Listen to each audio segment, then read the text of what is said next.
যে বাংলাদেশ আপনার অচিরেই এক ভয়ানক কনস্টিটিউশনাল ক্রাইসিসে পড়বে। তারা নিজেদের ম্যান্ডেটকে নিজেরা মানছে না। কেন জুলাই সনদকে তারা গড়িমসি করছে?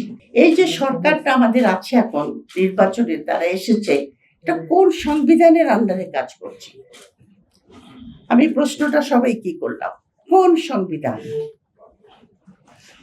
আমাদের নতুন সংবিধান কোনটা হওয়ার কথা ছিল? জুলাই সনদ তো। সুতরাং আমরা 1972 কনস্টিটিউশনের আন্ডারে কিন্তু এরা কাজ করছে। তার মানে আপনি যদি এই সংবিধানের আর্টিকেল 7A এবং B দেখেন, তাহলে এরা কিন্তু সবাই রাষ্ট্রদ্রোহী। জোর করে ক্ষমতা নিয়েছে, অনির্বাচিত লোক জোর করে সংসার নিয়ে, এবং এটা রাষ্ট্রদ্রোহিতার অভিজ্ঞতা, এবং এদেরকে ফাঁসি দেওয়া হবে। জীবন অবাক না করলে কে করবে? 28% মিল্ক ফ্যাটের অবাক করার সাথে ফ্রেশ মিল্ক পাউডার। জীবন অবাক করুক প্রতিদিন।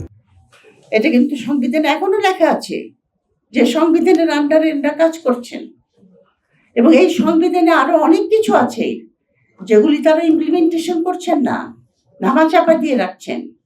তো মূল বক্তব্য আমার যেটা, যেহেতু আমি রাষ্ট্রবিজ্ঞানের ছাত্র, সেই জন্য বলছি যে বাংলাদেশ আপনার অচিরেই এক ভয়ানক কনস্টিটিউশনাল ক্রাইসিসে পড়বে। কত যে রিট হবে তা গুলি শেষ করা যায় না। কেন যে জুলাই সনদ এরা অ্যাকসেপ্ট করছেন না? এটা করলে কিন্তু ঝামেলা চুকে যায়। কেন করছেন না? এটা কিন্তু আমার কাছে একটা রহস্য। এটা কি কোনো বহিঃশক্তির কোনো আপনার ইনফ্লুয়েন্স আছে, যারা আপনার 1972 কনস্টিটিউশনটাকে আমাদের উপরে চাপিয়ে দেওয়ার জন্য করা হয়েছিল? এবং যে সংবিধান আপনার ফ্যাসিস্ট তৈরি করার একটা সংবিধান, সেটাকে কেন আঁকড়ে ধরে রাখছে এই সরকার? এবং কেন জুলাই সনদকে তারা গড়িমসি করছে যে আমরা হ্যাঁ করবো তো বটেই, ওইভাবেই করব। তাদের যে 31 দফার প্রথম দফায় তো সংবিধান সংস্কারের কথা আছে। তারা নিজেদের ম্যান্ডেটকে নিজেরা মানছে না।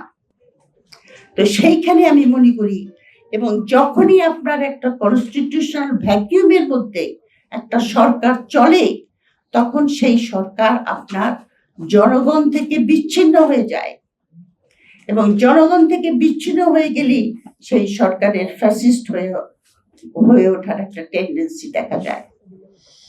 এটা আমি মনে করি এই সরকারের সবচেয়ে বড় ব্যর্থতা।